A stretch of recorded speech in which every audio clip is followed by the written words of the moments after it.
سلطنت عثمانیہ پر کالے بادل چھا رہے تھے اور یورپ کے طاقتور بادشاہ مل کر اسلام کی آخری حکومت کو مٹانے کی سازشیں رچ رہے تھے۔ ترکی کی گلیوں میں بغاوت پنپ رہی تھی، ہر طرف یورپ کی چالیں تھیں، ہر طرف غداروں کے مسکراتے چہرے تھے، اور درمیان میں صرف ایک سلطان تھا جس کا نام عبدالحمید تھا۔ وہ سلطان جس نے کہا تھا میں اپنا تخت چھوڑ دوں گا مگر یروشلم کی مٹی یہودیوں کو نہیں بیچوں گا۔ دنیا نے اسے آمر کہا مگر وہی سلطان تھا جس نے پوری امت کے لیے ریل بنوائی، ہر مسجد میں امامت کے لیے دولت دی اور ایک ایسا نقشہ بنایا جو مکہ سے مدینہ تک اتحاد کا پل تھا۔ مگر دشمن جانتے تھے جب تک یہ سلطان زندہ ہے اسلام کو توڑا نہیں جا سکتا، اور پھر انہوں نے اس کی سب سے بڑی طاقت، اس کی قوم کو اسی کے خلاف کر دیا۔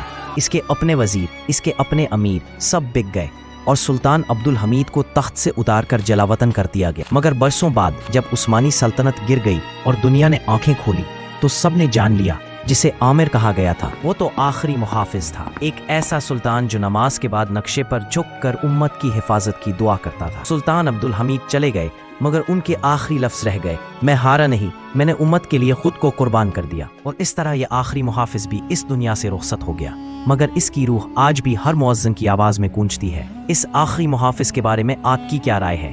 کمنٹ میں ضرور